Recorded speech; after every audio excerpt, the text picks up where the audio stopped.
Immediately after the SCO summit, China organized a victory parade displaying its modern weaponry. While this was attended by some important world leaders, most of the Western world leaders and a prime minister also refrained from attending it. Hello and welcome to Drishti IAS. My name is Saloni Nankulier, and in this video, we will understand the significance of this parade and what implications can this have on India. So after the SCO summit, on 2nd and 3rd of September, China organized a grand military exercise, a grand military parade to commemorate the 80th anniversary of Japan's defeat in World War II. And in this parade, it showcased its modern weaponry. So with this, China wanted to showcase itself as a global leader who has cutting-edge defense technology. And this parade was attended by some important world leaders like Putin, North Korean leader Kim Jong-un, and the Chinese President Xi Jinping was already there. Some other leaders also attended it, like the leaders of Iran, Malaysia, Myanmar, Indonesia, etc. But most of the Western world nations, they completely shunned it. They were not a part of it. In fact, the strong grouping that you see here of China, Russia, North Korea, and Iran,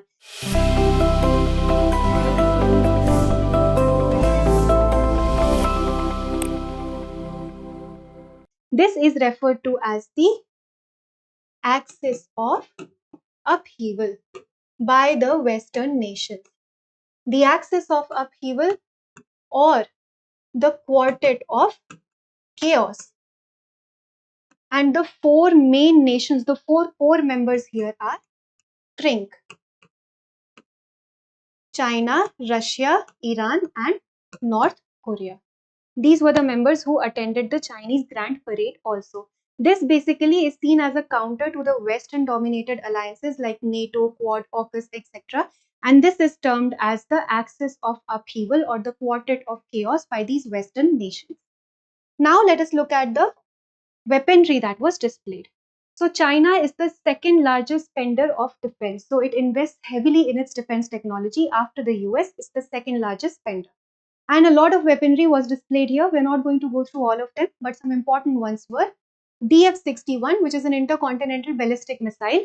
Then we also had DF-26, which is also termed as the Guam killer, because it is capable of destroying the US military bases in Guam. Then we also saw some anti-ship missiles like Ying-G. So these can be asked in a match the following format in the UPSC Prelims examination. So please pay special attention to these. DF-61, DF-26, Ying-G, then JL-3 submarine launched ballistic missile, some hypersonic missiles, drone submarines, and AI was also introduced for incorporating battlefield automation. So we also saw AI enhanced tanks. And China also displayed stealth drones and cyber units, because now we are moving towards contemporary warfare, modern warfare, and we have been seeing the heavy use of drones and cyber attacks. We are not just restricted to traditional war techniques. So that is why China also displayed its stealth drones and cyber units to showcase that it is also investing heavily in the modern needs of the war. So these were some important weaponaries that were displayed.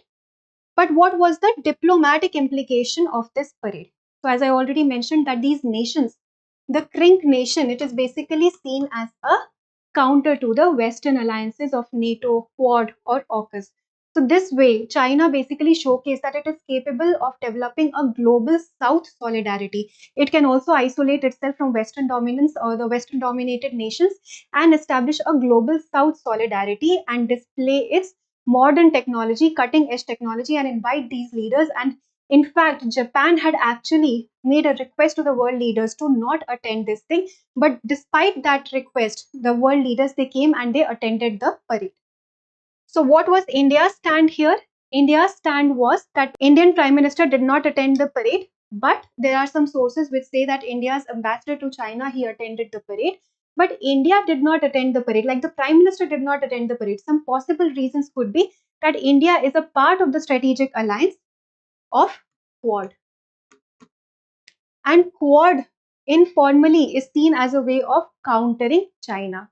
So India, because it has some strategic alliances with the US and with the Quad nations, it refrained from attending the parade, refrained from attending this aggressive show of weaponry of China, aggressive foreign policy of China. So that was all for today's video. While India has not formally done anything of this sort, it has not formally organized any such military parade. But if India ever had to do so, which weapons do you think India should showcase and why? Let me know in the comment section. Now let us practice a question for prelims. Consider the following statements about China's 2025 military parade. 1. It was held to commemorate the 80th anniversary of the end of World War II. 2. The parade was attended by leaders of Russia and North Korea. 3. India participated at the level of Prime Minister to mark historical ties. Select the correct answer. 1 and 2 only, 2 and 3 only, 1 and 3 only, all of the above. Please provide your answers in the comment section and we will meet in the next video. For more informative content, like, share and subscribe, and do not forget to press the bell icon to get the notifications.